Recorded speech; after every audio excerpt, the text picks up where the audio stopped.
नमस्कार दोस्तों, मैं अधिवक्ता राकेश सिंह भदौरिया। दोस्तों, भारत में बहस, विवाद या झगड़ों के कारण मारपीट तक की स्थिति बनती है, जिसके कारण आपराधिक मामले दर्ज होते हैं। जब भी आपके साथ कोई आपराधिक घटना घटित होती है, आप थाने में जाते हैं एफआईआर लिखवाने के लिए। थाने में एफआईआर लिखने के बाद आपको कहा जाता है कि आप अपनी एमएलसी करवाइए। एमएलसी यानी कि मेडिकल रिपोर्ट। दोस्तों, ये जो एमएलसी होती है, मेडिकल रिपोर्ट होती है, इसी के अनुसार चार्जेस फ्रेम होते हैं। एमएलसी में जिस प्रकार से चोटों का वर्णन किया जाएगा, उसकी गंभीरता को लिखा जाएगा, उसी अनुसार गंभीर अपराध सामने वाले पर लगाए जाते हैं। ट्रायल इसी के बेसिस पे चलता है और इसी के अनुसार ट्रायल कंक्लूड भी होता है।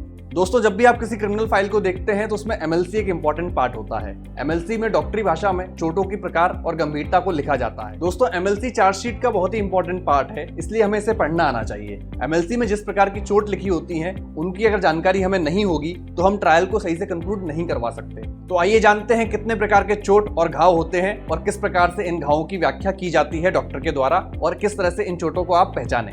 गनशॉट बाउंड, जैसा कि इसके नाम से क्लियर है, गन के द्वारा, बंदूक के द्वारा लगी चोट को गनशॉट बाउंड कहा जाता है। गनशॉट बाउंड, बंदूक की गोली की चोट। गनशॉट बाउंड के कई प्रकार होते हैं, जैसे एंट्रेंस घाव, contact shot, close shot, near shot, marginal abrasion. Lacerated wound, चिरा फटा घाव। ऐसी चोटें व्यक्ति को तब आती हैं जब उस व्यक्ति पर धारदार हथियार से प्रहार किया जाता है। धारदार हथियार से किए गए प्रहार का परिणाम यह होता है कि उस व्यक्ति के शरीर में जिस भाग में प्रहार होता है, वहां की चमड़ी, टिश्यू चिर जाता है।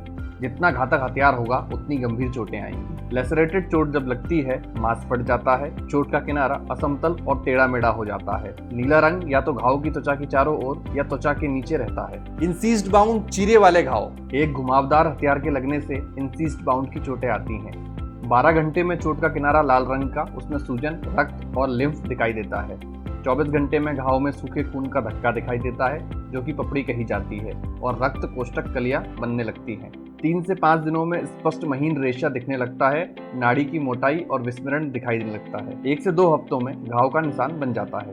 कंट्यूशन बाउंड, भीतरी चोट, नीला पड़ जाना। इस चोट में जब किसी व्यक्ति के शरीर या शरीर के किसी भी भाग में प्रहार किया जाता है, वह प्रहार हाथ के मुक्के से, पत्थर से, चाबुक से, बूट से, छड़ी से किया जाता है, तो उस व्यक्ति के शरीर में चोटें आती हैं।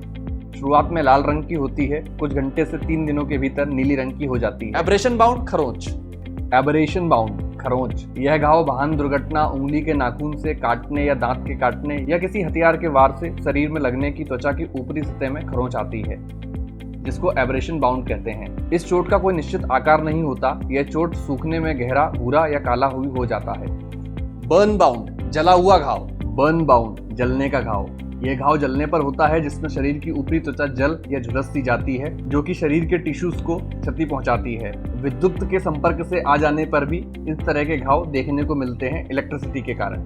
दोस्तों, चोट से संबंधित ये वीडियो अगर आपको पसंद आया हो तो सब्सक्राइब करें हमारे चैनल लीगल क्रॉनिकल को और कमेंट करके बताएं ये वीडियो कैसा है।